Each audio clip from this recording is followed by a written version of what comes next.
PCC Mahesh గౌడ్కి మండల్లో చాచి చంపకాయ కొట్టినట్టు కొట్టి, ఒక విధంగా చెప్పాలంటే ఆయన ఏందో నేను మాత్రం అంటే ఈయన బాధ ఏందో నాకు అర్థం కాలేదు.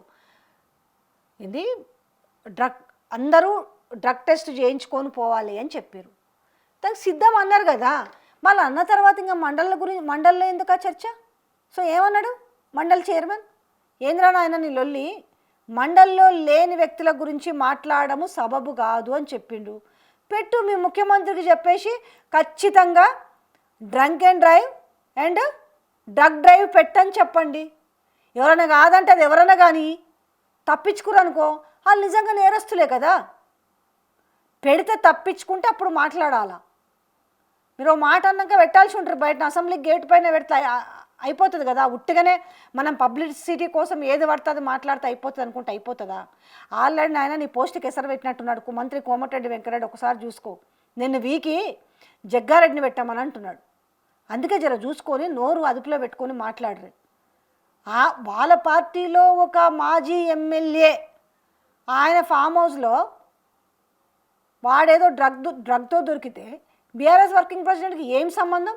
ఇప్పుడు మీ దాంట్లో ఎవడో దొరుకుతాడు, ఇంకా మీ దగ్గరుండి మీ ముఖ్యమంత్రి చేయించినట్ట. ఇప్పుడు టీడీపీ ఎంపీ దొరికిండు, చంద్రబాబు నాయుడు దగ్గరుండి నాయన నువ్వు పో ఈ పలానా ఫామ్ హౌస్లో పోయి నువ్వు డ్రగ్గు కొకైన్ దాంట్లో లిక్కర్లో కలుపుకొని తాగని చెప్పిండా. అక్కడ ఆ వ్యక్తి ఎట్లానైతే ఉంటుంది ఇక్కడ కూడా అంతే ఉంటుంది కదా. ఏం పని లేదు అంగిలకి. ఆడ ఉన్న తెలంగాణ తొలి ముఖ్యమంత్రి కేసీఆర్ కానీ, లేకపోతే వర్కింగ్ ప్రెసిడెంట్ కేటీఆర్ కానీ, లేకపోతే మాజీ మంత్రి హరీష్ రావుకి ఇంకేం పని లేవా? ఏ ఫామ్ హౌస్లో కూర్చొని ఎవడేం చేస్తున్నాడు, వాడేం చేస్తుండే, వాళ్ళు అదే ఆలోచిస్తలేరు. ప్రజల గురించి ఆలోచిస్తున్నారు, ప్రజలకు వచ్చిన కష్టాల గురించి ఆలోచిస్తున్నారు, ప్రాజెక్టుల గురించి ఆలోచిస్తున్నారు, నీళ్ళ గురించి ఆలోచిస్తున్నారు, నిధుల గురించి ఆలోచిస్తున్నారు, నియామకాల గురించి ఆలోచిస్తున్నారు. ఎవడేడ డ్రగ్ తీసుకుంటున్నాడు, ఎవడేడ మందు తాగుతున్నాడు, ఎవడేడ రికార్డ్ డ్యాన్స్ చేస్తున్నాడు, ఎవడు బురదలో బొరలాడుతున్నాడు, ఇది కాదు కదా వాళ్ళ పని. వాళ్ళు షోకాజ్ నోటీస్ ఇచ్చిర్రు. ఇప్పుడు ఇక్కడ కనుక నిజంగానే మీ మాటల్లో, మీ తలతిక్క మాటల్లో, మీ పైత్యంలో మీరు చెప్పినట్టుగా ఇక్కడ బీఆర్ఎస్ వర్కింగ్ ప్రెసిడెంట్కి సంబంధం ఉంటే ఇంకా ఆడ కూడా చంద్రబాబు నాయుడు సంబంధం ఉన్నట్టుగా దగ్గరుండి ఆయన చేయించిండా? మరి ఎవరికైనా ఒకటే నీతి ఉంటుంది కదా. ఆయన అయితే చెప్పాడు కదా, నాయన నువ్వు ఎంపీవి, నేను వెనకాల ఉన్నపో నువ్వు పోయి చేసుకోపో, ఫామ్ హౌస్లో పోయి నువ్వు డ్రగ్ తీసుకోపో, లేకపోతే మందు తాగుపో, లేకపోతే కొకైన్ కొట్టుపో అని చెప్తారా?